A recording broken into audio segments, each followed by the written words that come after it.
Torá al instante. Con el pastor Roberto Alfaro. Reflejos de la Torá, el manual de vida. La palabra es la misma ayer, hoy y por siempre. Hebreos 13:8. Torá al instante. Es un espacio de reflexión y aprendizaje en familia, escudriñando las Escrituras de generación en generación, unánimes y en alegría. Acompáñanos todos los días, 7:30 de la mañana. Suscríbete a nuestro canal, Radio Génesis 128, y activa la campanita. Torá al instante. Shalom, mis amados hermanos, bienvenidos a este tiempo especial de Torá al instante. Su hermano pastor Roberto Alfaro les saludo y como siempre brindándoles la mejor y cordial bienvenida. Israel Casa Integral, desde la ciudad de Cherryville, Carolina del Norte, en los Estados Unidos. Muchísimas gracias por acompañarnos. Y bueno, estamos ya prácticamente en la recta final de un tema extraordinariamente apasionante. El tema de los tributos. Y realmente no avanzamos en una gran cantidad del contenido. Pero nos quedó una enseñanza fundamental a través del Brit Hadasha en Mateo, en Lucas y en Marcos, con respecto a una pregunta. ¿Debemos presentar tributos a la autoridad, al gobierno correspondiente, en el caso de la pregunta puntual de los herodianos y los fariseos, al César? Mostradme la moneda y su imagen, la inscripción que está en ella. ¿A quién pertenece? A César. Por lo tanto, da a César lo que es del César, entreguen al emperador lo que es del emperador, de igual manera a Hashem lo que le corresponde a Hashem. Esa es la conclusión de lo que vimos en esta semana. Vamos a procurar avanzar un poco, hermanos, en algunos de los aspectos históricos del contenido de los tributos, que es realmente importante que conozcamos estos detalles. En principio, quiero recordar algo fundamental. En el capítulo 8 del libro de Primera de Samuel, en el capítulo 8, dice esta palabra: Aconteció que habiendo Samuel envejecido, puso a sus hijos por jueces de Israel. Y el nombre de su hijo primogénito fue Joel, y el nombre del segundo Abías, y eran jueces en Berseba. Pero no anduvieron los hijos por los caminos de su padre, antes se volvieron tras la avaricia, dejándose sobornar y pervirtiendo el derecho. Entonces todos los ancianos de Israel se juntaron y vinieron a Rama para ver al profeta Samuel. Y le dijeron: He aquí que tú has envejecido y tus hijos no andan en tus caminos. Por tanto, constitúyenos ahora rey que nos juzgue como tienen todas las naciones.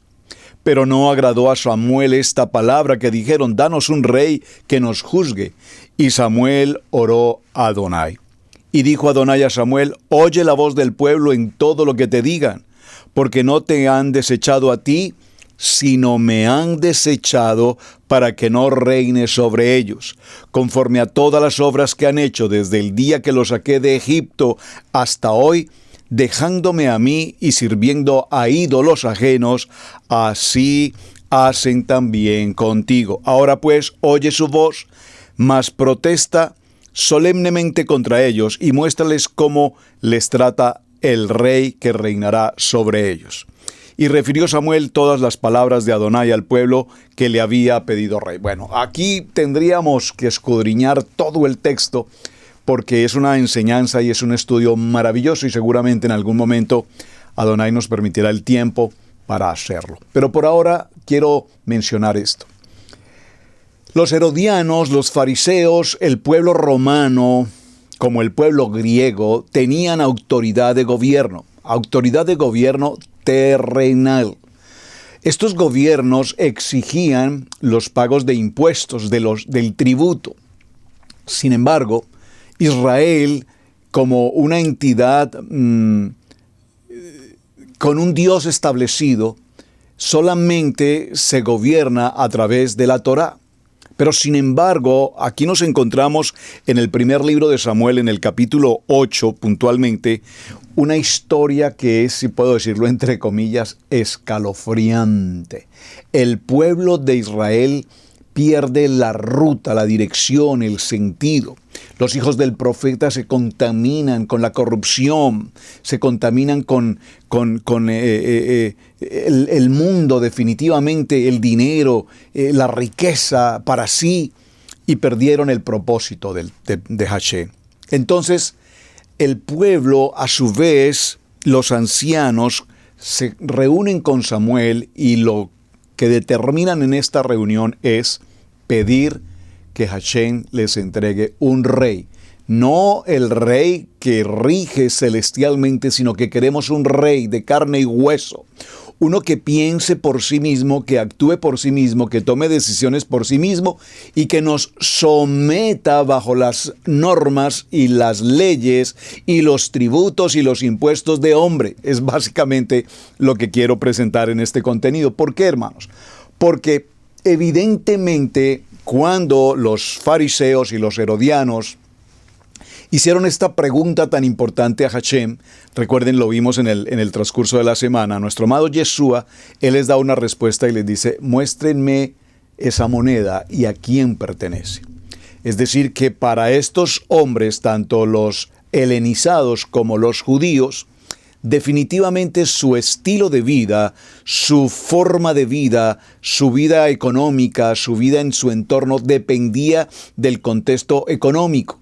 Y el contexto económico ahora no era depender de Hashem, el contexto económico ahora era depender del hombre y de la economía del hombre. Por lo tanto, si ustedes dependen de la economía del hombre, entréguenle al hombre lo que le pertenece al hombre, pero entréguenle a Hashem lo que pertenece a Hashem. Ahora, el pueblo de Israel en su desobediencia no recordó ni aplicó de dónde Hashem los había sacado. De esa condición de esclavitud, con mano fuerte, brazo extendido, salieron y además salieron con una gran provisión que el mismo pueblo de Egipto, que los había mantenido en servidumbre por 210 años, ahora los bendicen, comillas, les entregan pertenencias, riquezas, materiales y ellos salen con mucha riqueza de Egipto. Pero ahora ellos piden rey. Y esta frase aquí, hermanos, cuando leemos este texto, es tan interesante porque en el verso 7 dice, y dijo Adonai a Samuel, oye la voz del pueblo en todo lo que te digan, porque no te han desechado a ti, Samuel, sino que me han desechado a mí, para que no reine sobre ellos. ¡Wow! Es extraordinario esta situación. Más adelante, si nos tomáramos el tiempo, y obviamente no va a ser ahora, solo quiero dejar un pequeño mensaje aquí inscrito a nuestro tema de tributos, porque si evaluamos ciertos detalles en Primera de Samuel, Segunda de Samuel, Primera de Reyes y demás, nos daremos cuenta en el capítulo 12 de Primera de Reyes que aparece en la historia Roboam. Y vemos cómo Roboam va a Siquem porque todo Israel había venido a Siquem para hacerle rey. Hijo de David, ¿recuerdan esta historia? Y aconteció que cuando lo oyó Roboam, hijo de Nabat, que aún estaba en Egipto, a donde había huido de delante del rey Salomón, y habitaba en Egipto, enviaron a llamarle. Vino pues Roboam y toda la congregación de Israel y hablaron a Roboam diciendo, tu padre agravó nuestro yugo. Por favor, observen. Tu padre agravó nuestro yugo, mas ahora disminuye tú algo de la dura servidumbre de tu padre y del yugo pesado que puso sobre nosotros, y te serviremos. Y él les dijo, idos, y de aquí 3 días volved a mí. Y el pueblo se fue. Entonces el rey Roboam pidió consejo de los ancianos que habían estado delante de Salomón su padre, hicimos corrección, de Salomón su padre, cuando vivía, y dijo, ¿cómo aconsejáis vosotros que responda al pueblo? Y ellos le hablaron diciendo, si tú fueres hoy siervo de este pueblo y los sirvieres, y respondiéndoles buenas palabras les hablares, ellos servirían para siempre. Pero él dejó el consejo que los ancianos le habían dado, y pidió consejo ¿a quién? A los jóvenes que se habían establecido, criado, formado con él, y estaban delante de él. Y les dijo, ¿cómo aconsejáis vosotros que respondamos al pueblo que me ha hablado diciendo, disminuye algo del yugo que tu padre puso sobre nosotros? Ustedes pidieron rey, mis amados. Ustedes pidieron un rey humano, un rey con errores y horrores, un rey que ajusta a su situación. Ustedes lo pidieron.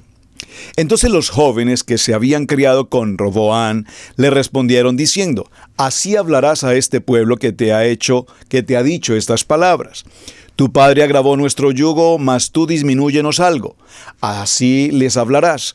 El menor dedo de los míos es más grueso que los lomos de mi padre. Ahora pues mi padre os cargó de pesado yugo, mas yo añadiré a vuestro yugo. Mi padre os castigó con azotes, mas yo os castigaré con escorpiones.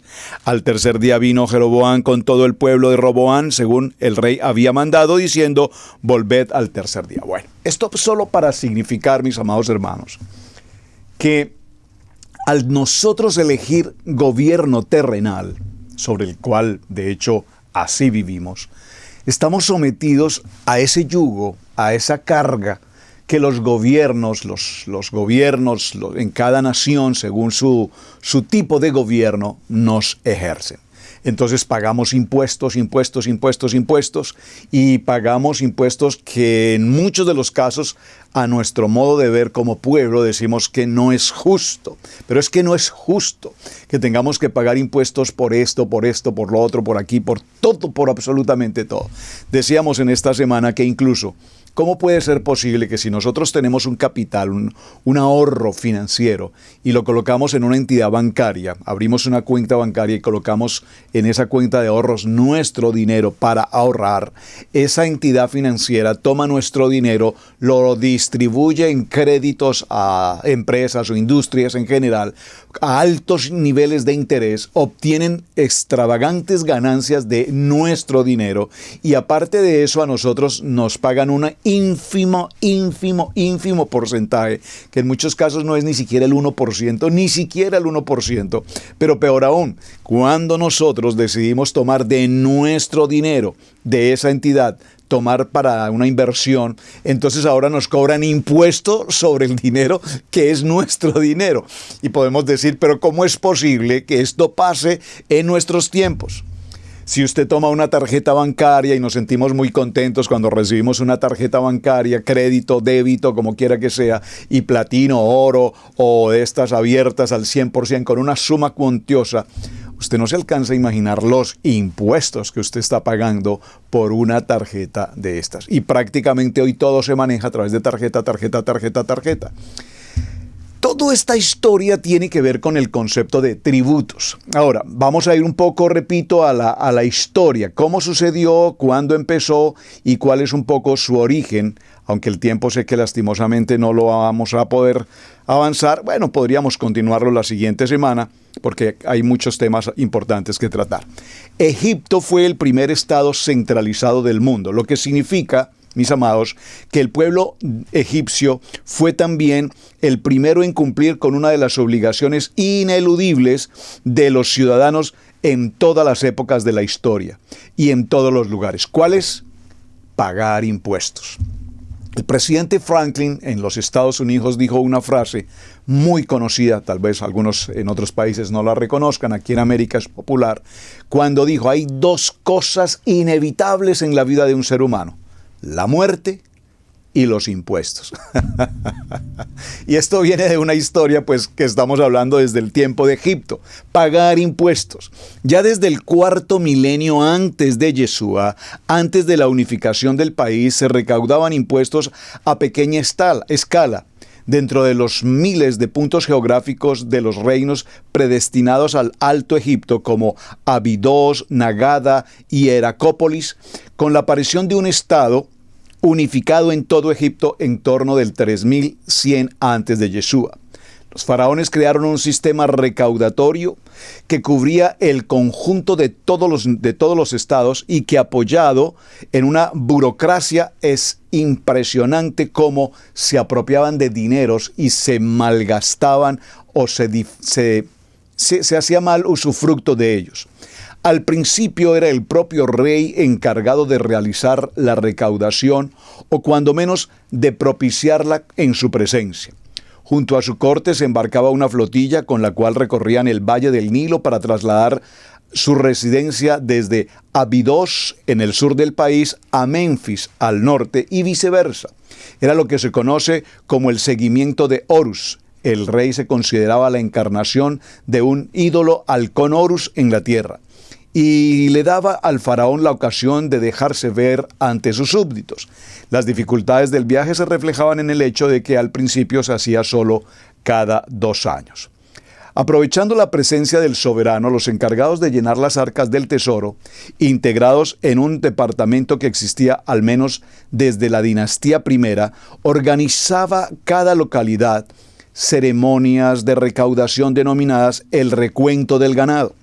Su relevancia era tal que se llevaba la cuenta para cada reinado y se servía como referencia cronológica. Pero durante el Imperio Antiguo, la corte se descentralizó y empezó una recaudación ya de carácter anual, a la vez que dejaba estar vinculada al viaje periódico que Faraón tenía que hacer por el Nilo.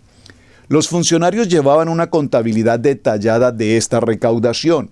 En uno de los anales más antiguos que se conocen, en la Piedra de Palermo, dinastía V, encontramos un registro fiscal típico. Año octavo de Nither, seguimiento de Horus, cuarta ocasión de recuento de ganado, 4 codos, 2 dedos. La entrada consignaba 4 informes. El año del reinado del faraón, el traslado del faraón de Abidos a Menfis, el número de la recaudación final, o sea, la cuarta en este caso. Por tanto, se cumplía la regla de las recaudaciones cada 2 años y la altura alcanzada por la crecida del río Nilo a unos 3.5 metros. Este último dato era un factor crítico para el cálculo de los impuestos en Egipto. La inundación de las tierras en el valle entre los meses de julio y septiembre era la clave de la extraordinaria riqueza agrícola del país, motivo de envidia a todos los pueblos del Mediterráneo antiguo. Pero el nivel de la creencia variaba mucho de año en año y esto tenía graves consecuencias. Una crecida insuficiente significaba que quedaban las tierras sin irrigar, mientras que una inundación excesiva causaba destrucción a los poblados y, por supuesto, a los cultivos. Estos niveles de inundación tenían como resultado que se perdían las cosechas y con ello la recolección de impuestos era afectada, puesto que los impuestos se calculaban siempre como una parte de la recolección. Así podía conocerse entonces cuánto se tomaba como beneficio de tributo dependiendo del resultado de la crecida del río Nilo y a su vez de las cosechas que se pudieran ocasionar para este tiempo. Otra dificultad que se enfrentaba entre los recaudadores era que tras la crecida de los lindeles de los terrenos quedaban borradas debido a la acción del agua, por lo que había que volver a demarcar claramente cada campo cultivado para saber la cantidad exacta que se debía exigir al respectivo dueño. De esta tarea se encargaban cada año los agrimensores del faraón, que recorrían los campos armados con sus cuerdas de medir y los papiros en los cuales estaba recogido todo el catastro.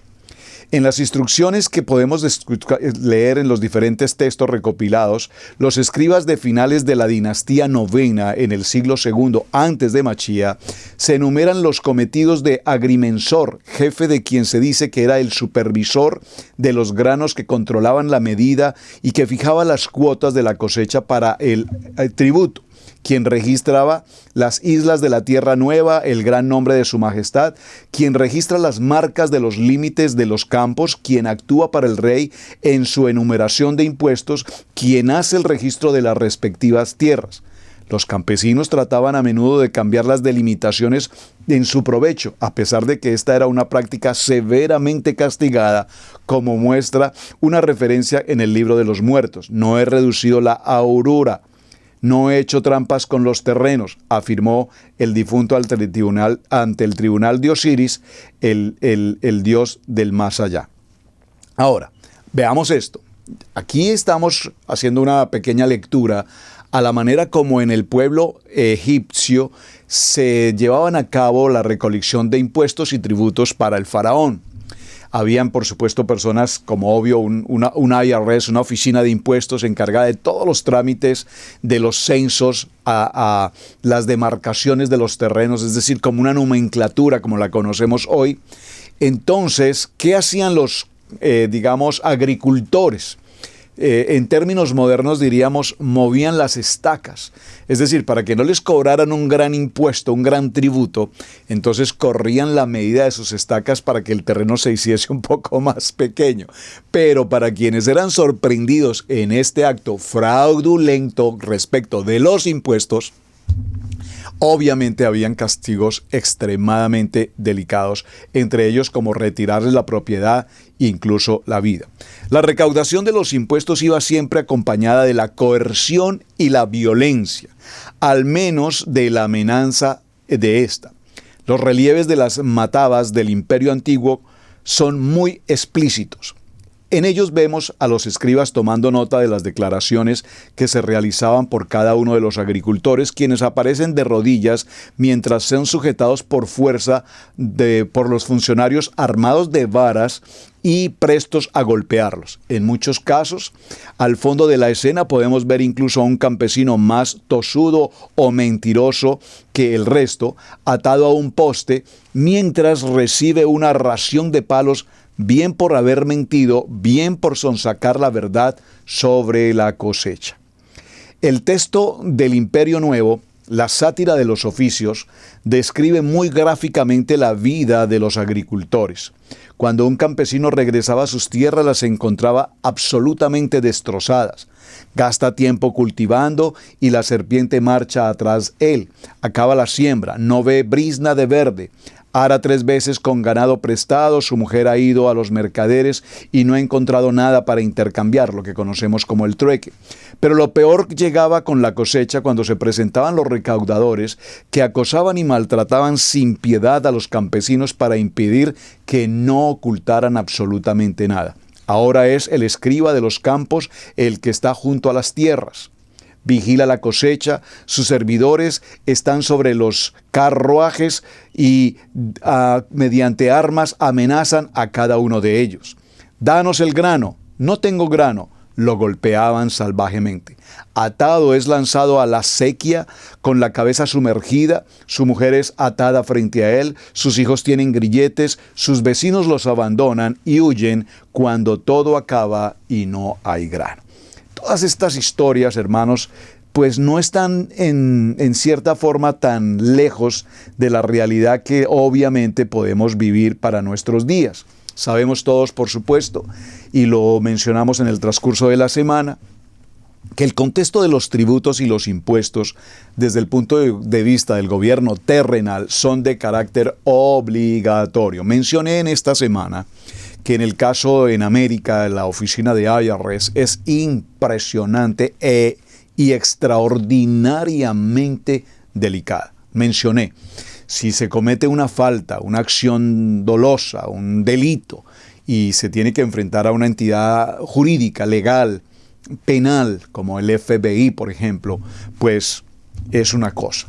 Pero si lo que se comete es una falla, un delito, mentir en el tema de impuestos, igualmente en nuestros días, puede ser que no nos garroteen, no nos golpeen, no nos azoten desde el punto de vista físico, pero la inclemencia de las oficinas de impuestos, digo, en este país, como seguramente lo serán en otros países, son absolutamente inmisericordias. Es decir, la ley respecto de los tributos y los impuestos es tremendamente obligante.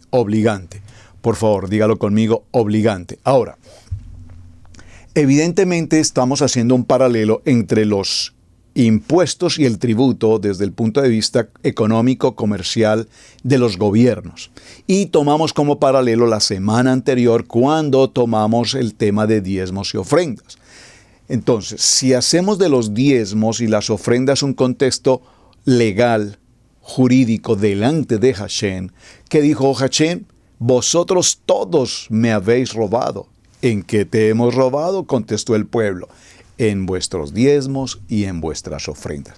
Ese paralelo tiene que ver con la figura que estamos considerando del tributo o impuestos desde el punto de vista del gobierno terrenal. Uno es el gobierno celestial al cual estamos sujetos en obediencia, y obediencia, mis amados hermanos, aquí no es a mí me parece, o sea, yo estoy de acuerdo en dar una parte, en colaborar, en apoyar. No, porque cuando tú te presentas frente al gobierno terrenal, frente a la oficina de impuestos, o en el caso, repito, en América, el IRS, tú no le dices, bueno, señores del IRS, yo estoy de acuerdo con los impuestos y estoy dispuesto a participar y colaborar con algunas utilidades según mi entrada, mi ingreso, mis posibilidades.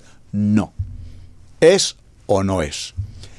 De igual manera, en el gobierno celestial estamos, si puedo decirlo de la misma manera, condicionados en igual posición, porque aquí tenemos un gobierno terrenal, sea monárquico, sea democrático, sea comunista o cualquier otra manera de gobierno terrenal.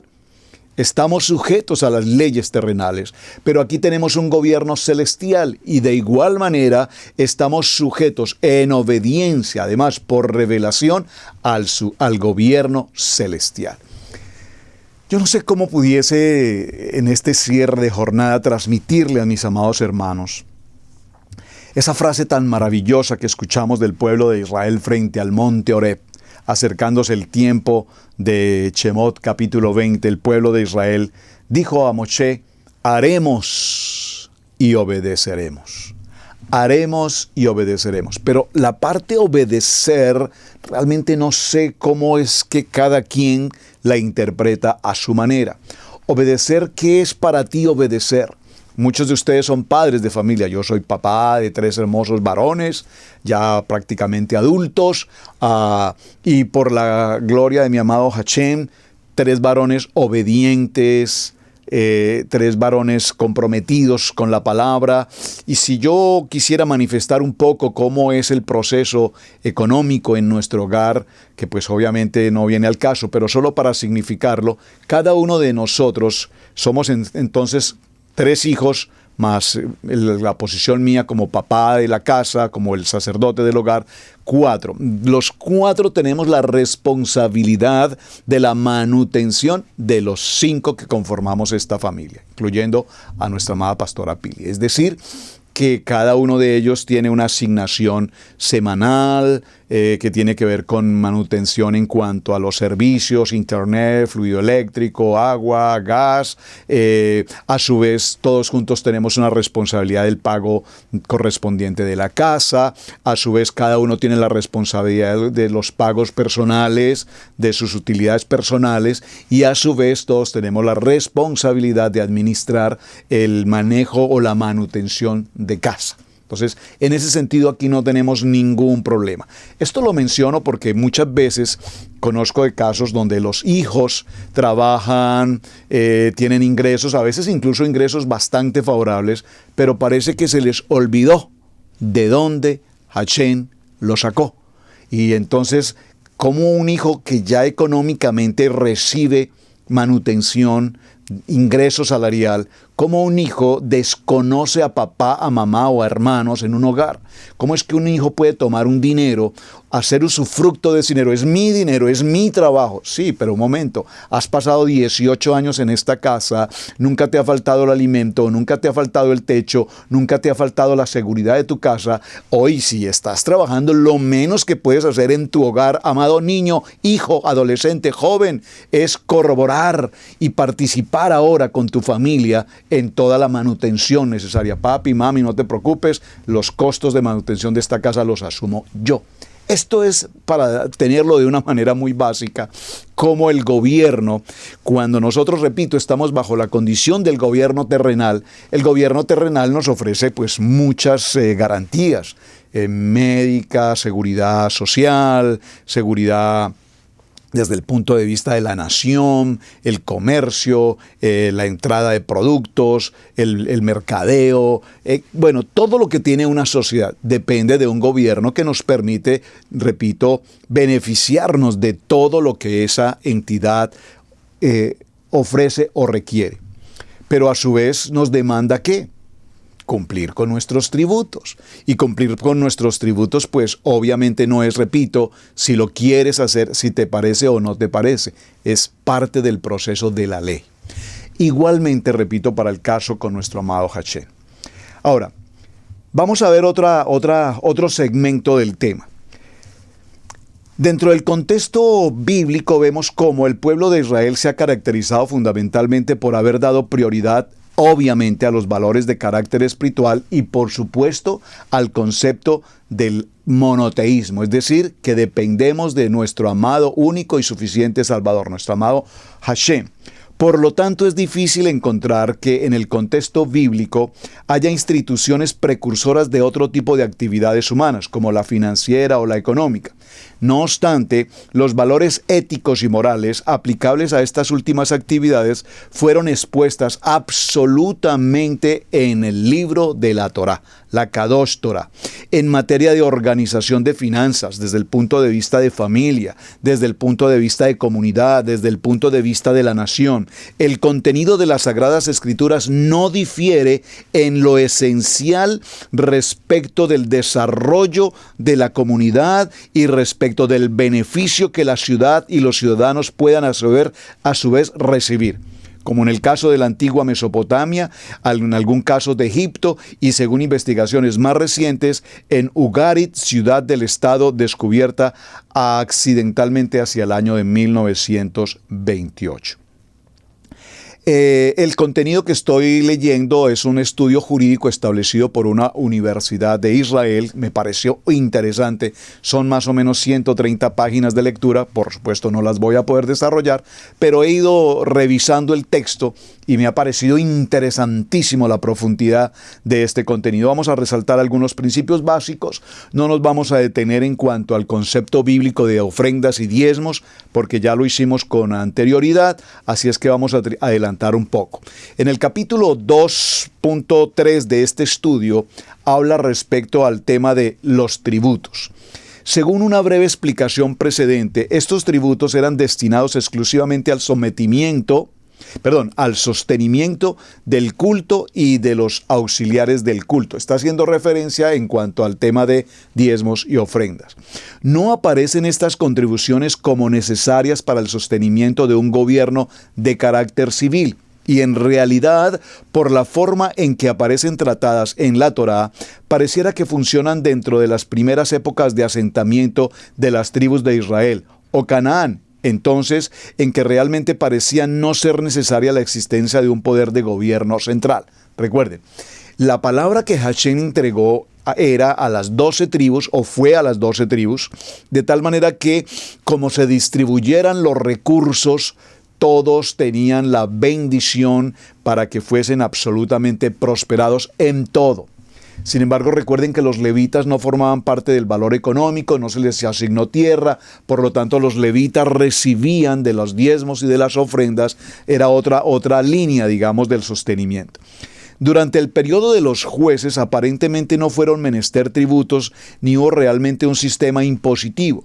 La primera referencia a las posibilidades que un sistema impuso fue utilizando distintos elementos, como lo veremos como lo mencionamos ahora en el libro de Samuel. Se le pide a Samuel un rey, ya eso lo mencionamos, por cuanto los demás pueblos también tenían uno. En cambio, Israel no contaba con quien les condujera y defendiera especialmente de los constantes ataques de los pueblos vecinos. En el texto mencionado hay un diálogo entre los notables y Samuel, los ancianos, donde aquellos le piden un rey y Samuel les señala las dificultades que ello habría de implicar. Un rey se apropiaría de los hijos para destinarlos al servicio civil y seguramente los habría de gobernar a través de los impuestos.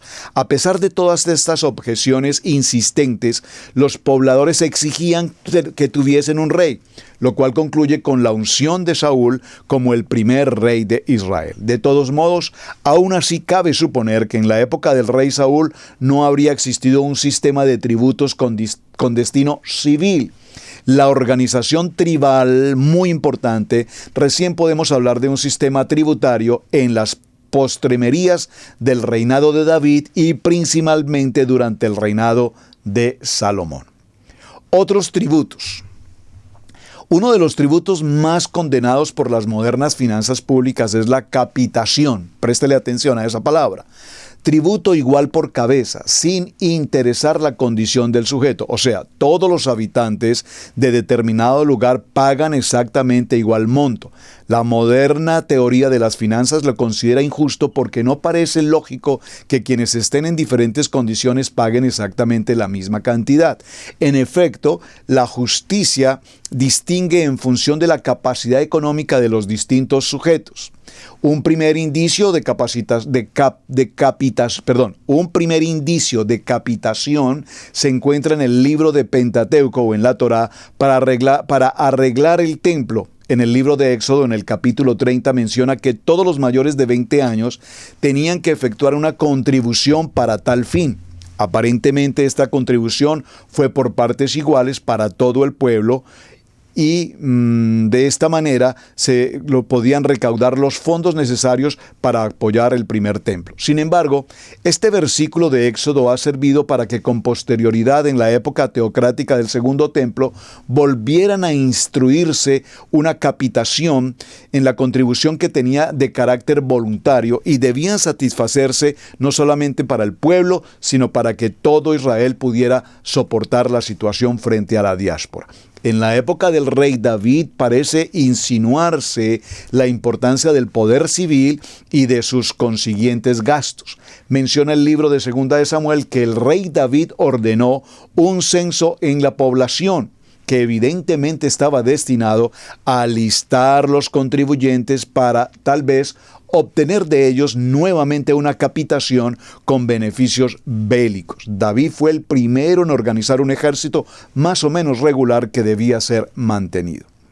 En la antigüedad, además de las contribuciones en especie, eventualmente redimibles en dinero, también tenían importancia los servicios personales que debían ser presentados al rey y que en cierto modo eran una forma disfrazada de esclavitud temporal o de servicio militar o civil especial.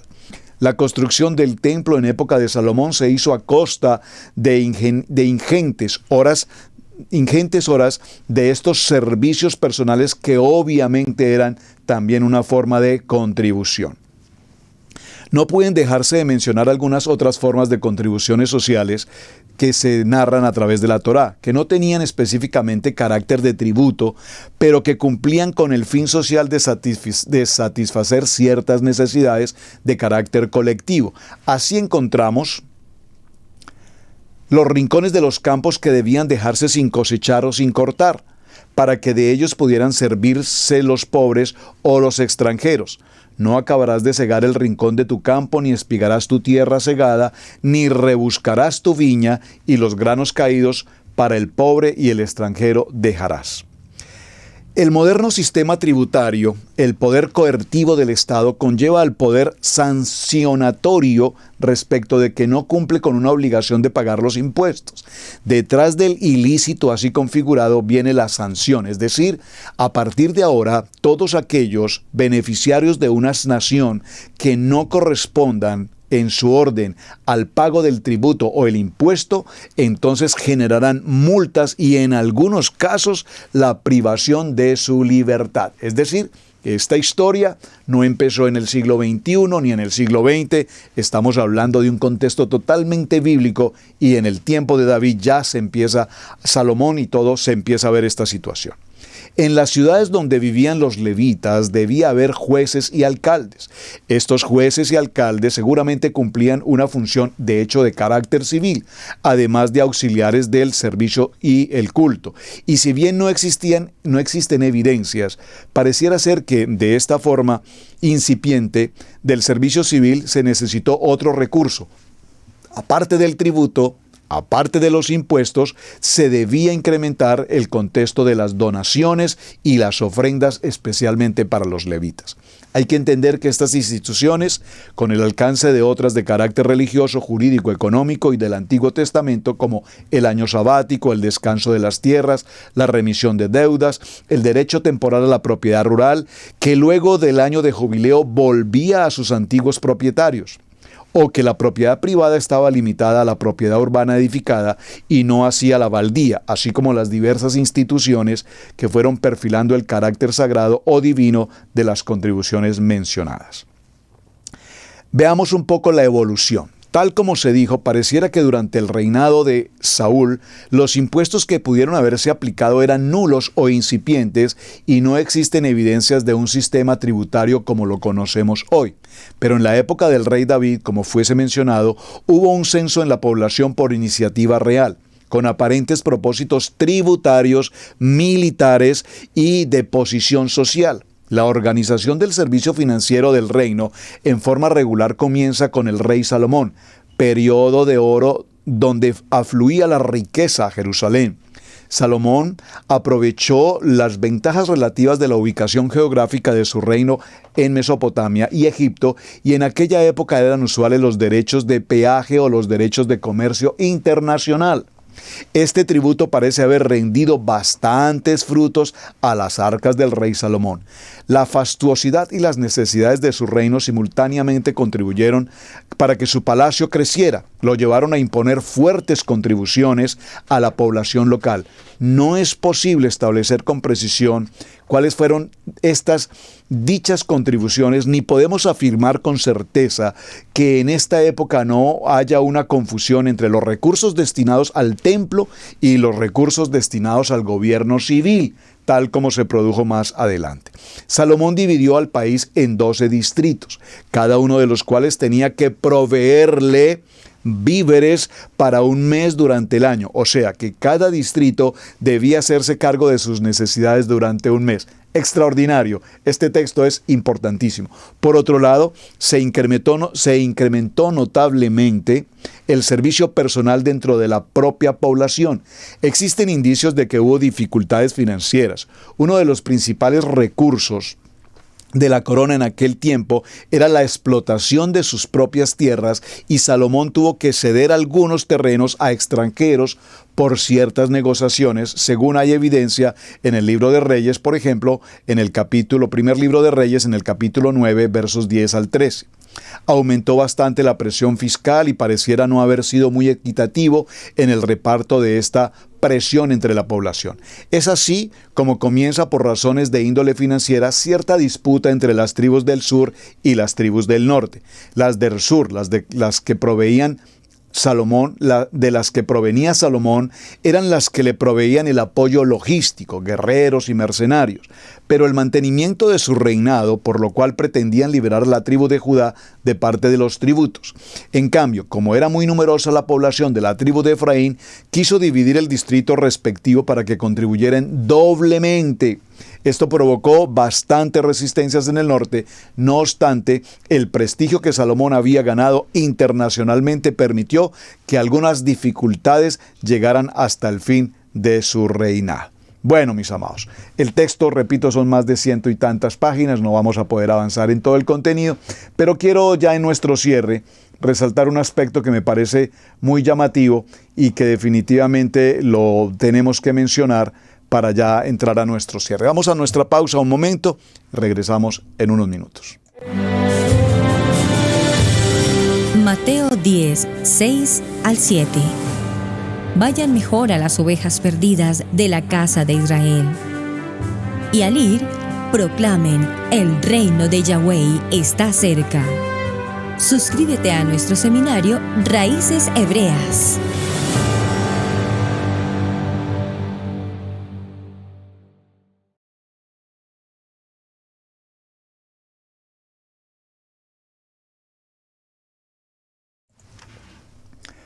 Bueno, mis amados, vamos a continuar ya en un contexto, en nuestro cierre, como está nuestro tiempo, corriendo un poquito con el tiempo. Y quiero recordarles que para el tiempo de los tributos, habían algunos tributos específicamente establecidos con respecto a lo que tenía que ver con la agricultura, los productos, el tipo de ganado que se podía tener. Vamos a ver algunos casos en particular. 6 de los impuestos más importantes que la historia nos narra. La idea de que un Estado o gobierno cobre impuestos, dinero, recaudo de los ciudadanos, supuestamente a cambio de provisión de varios servicios públicos, nació en el antiguo Egipto hace ya unos 5.000 años. Muy bien. Desde entonces el concepto fue adoptado por todo tipo de civilizaciones a lo largo de la historia hasta nuestros días, ya sea que se cobren a través de tasas sobre bienes y servicios o en la forma de gravámenes directos, como el impuesto sobre la renta que crearon los británicos en 1800 para financiar la lucha contra Napoleón. Los impuestos son aportes obligatorios cuyo cumplimiento es penado por la ley. Algunos tuvieron tanto impacto que incluso provocaron guerras. Quizá el caso más notorio fue el arancel sobre el té y otros bienes que llevó a los colonos en los Estados Unidos a rebelarse contra la corona británica, lo que dio pie a la guerra de la independencia de este país. En los tiempos más recientes, las tasas sobre algunos productos dañinos, por ejemplo, las bolsas de plástico, uno de los principales contaminantes del planeta, ha logrado reducir su uso. Pero la historia de los impuestos también está relatada de gravámenes que por lo menos a primera vista suenan bastante ridículos. Veamos algunos ejemplos. Número 1, el aceite. El aceite tenía una marca, la marca del faraón. Los faraones del antiguo Egipto usaban recaudadores de impuestos llamados escribas para recolectar dinero de sus súbditos. Los impuestos no eran directos, sino que tasaban ciertos productos, pero ninguno estaba más arancelado que el aceite para cocinar. Los egipcios no solamente tenían que pagar una tasa para poder usar este aceite, sino que además estaban obligados a comprar el aceite única y exclusivamente del faraón, ya que es este el que tenía el monopolio sobre este tan popular producto.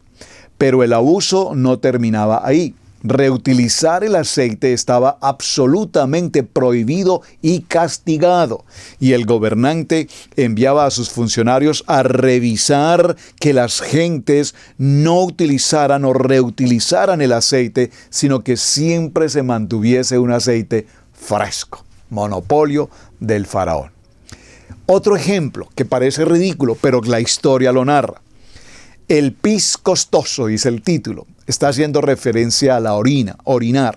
Mucho tiempo después, durante el siglo I, ya después de Mashiach, en la antigua Roma se empezó a tasar un producto bastante sorprendente como el aceite, la orina. Resulta que el amoníaco de la orina tiene varios usos industriales, sobre todo la lavandería. También los curtidores de pieles usaban la orina. Entonces el emperador Vespasiano decidió arancearlo. Más concretamente impuso una tasa sobre la venta de orina recogida en las letrinas públicas. Se cree que ahí nació el dicho del latín pecunia non olet, el dinero no huele. No se sabe con exactitud cuánto dinero logró recaudar el emperador Vespasiano con este curioso impuesto, pero lo cierto es que la fama del emperador quedó para siempre asociada al orín, y aún hoy en Roma se le conoce a los urinarios públicos como Vespasiani. Por las barbas de Enrique y Pedro. Cerca de 1500, en la época del rey VIII en Inglaterra, se le ocurrió otra curiosa forma de cobrar impuestos, la barba. La idea era que fuera señalada de clase alta. Indicaba que tenías suficiente dinero como para pagar una tasa para usar tu barba. expertas explican cómo era todo el proceso. La hija de Enrique, Isabel, mantuvo el impuesto que era cobrado a quienes usaban una barba de más de 2 semanas. Unos 200 años después, Pedro I de Rusia, más conocido como Pedro el Grande, implementó el impuesto, pero en este caso se cree que su objetivo era cambiar los hábitos capilares de sus súbditos. Punto número 4. Con vista cuesta más. Eso es un tema de hoy, especialmente en la construcción, en la arquitectura, cuando compras una casa, cuando compras un apartamento, lo que te venden es la vista. Tenemos vista al mar, tenemos vista a la montaña, tenemos vista a la ciudad. Bueno, en 1696 los británicos hallaron otra manera de cobrar impuestos a quienes tenían más riqueza. Buscando evitar ser obvios, lo hicieron de una forma muy creativa. Empezaron a aranzar las ventanas.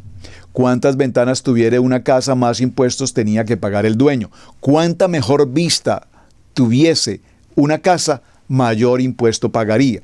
La lógica era que las personas más acaudaladas tenían las propiedades con el mayor número de ventanas y en las mejores posiciones de vista recreativa. Por lo cierto es que este impuesto llevó a las personas a que construyeran casas con menos ventanas e incluso hoy en algunas casas antiguas pueden hallarse espacios donde no hubo ni siquiera ventanas, que fueron selladas obviamente con ladrillos. ¿Todo para qué? Con el fin de no pagar tributo.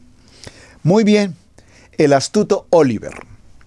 El mejor ejemplo de esto lo dio el puritano Oliver Cromwell, quien luchó contra las fuerzas monárquicas de la Gran Bretaña en el siglo XVII. Una vez que logró imponerse, fue nombrado Lord Protector, jefe de Estado de aquel entonces de Inglaterra. Cromwell decretó un impuesto sobre la renta del 10% para poder financiar una milicia que permitiera a quienes se sostenían ofrecer protección y seguridad a la corona.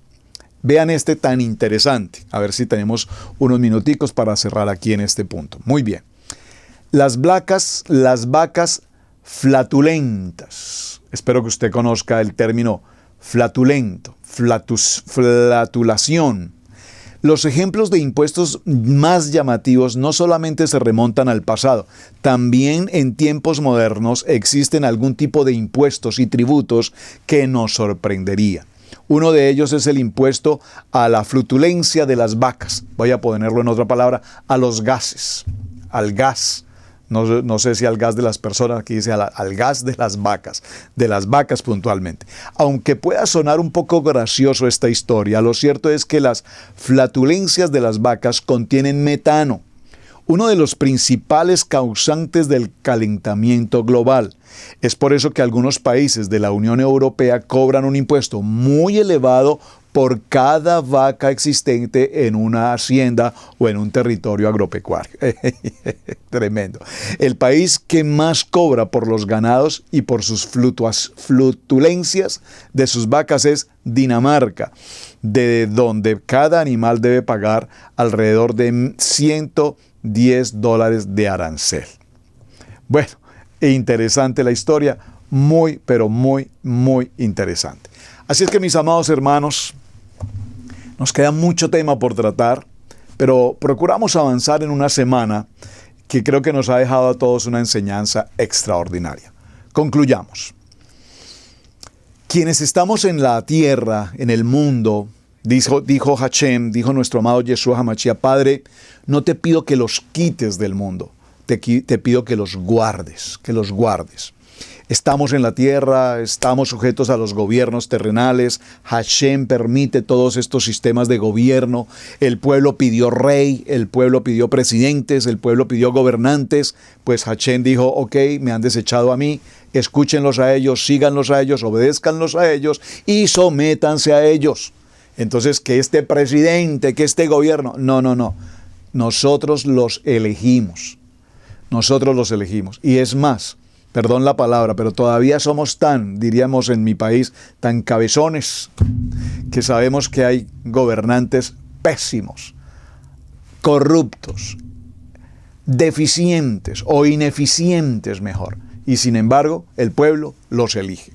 Sabemos que hay gobiernos o gobernantes con mentalidades absolutamente perversas, pero sin embargo el pueblo los elige. Entonces, ¿qué reclamamos? Nosotros, el pueblo unido, jamás será vencido. ¿Qué reclamamos si nosotros somos los que elegimos?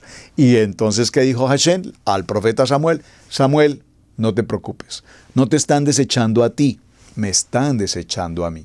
Así es que escúchalos, que elijan un rey, que se sometan al rey y que le paguen tributo e impuestos al rey. Y estos reyes los van a ejercer con presión en impuestos, tributos, impuestos, a la fuerza, obligatoriedad de ley, so pena de multas, sanciones, hasta prisión, cárcel y todo lo demás. Lo estamos viviendo, lo vivimos hasta nuestros días. Ahora, lo que es de Hashem, entreguémoslo a Hashem. Si Hashem me provee durante mi mes, durante mi semana, durante el día, la provisión, mi alimento, mi vestido, mi techo, ¿qué gratitud le presentamos nosotros a Hashem? ¿Cómo es que tú recibes de parte de Hashem, que te da la vida, la salud, el bienestar, la familia, y entonces le niegas a Hashem lo que es de Hashem? Hagamos cuentas, porque si queremos presentarnos delante de nuestro Padre en obediencia, en honra y en temor, evaluémonos frente a la moneda. ¿Es esta moneda del mundo? Da al mundo lo que es del mundo. Esta bendición que recibo en mi casa, en mi manutención, viene de Hashem. Demos a Hashem lo que pertenece a Hashem. Haremos y obedeceremos. Mis amados hermanos, muchísimas gracias por acompañarme. Una semana extraordinaria. Gracias por sus apreciaciones, sus comentarios. Continuaremos la siguiente semana. Hasta el día de martes continuaremos.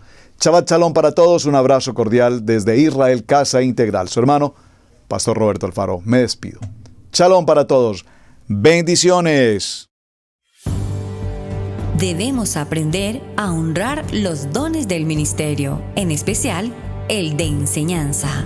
Yeshua dijo en Lucas 6:38, dad y se os dará, medida buena, apretada, remecida y rebosando darán en vuestro regazo, porque con la misma medida con que medís os volverán a medir.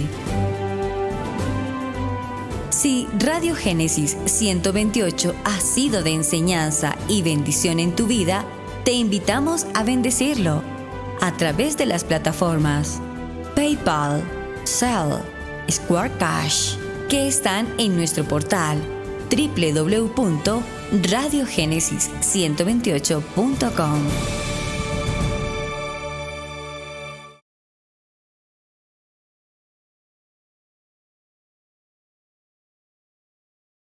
Con el pastor Roberto Alfaro. Para nosotros es un privilegio poder servirles. Contáctanos a nuestro correo electrónico radiogenesis128@gmail.com.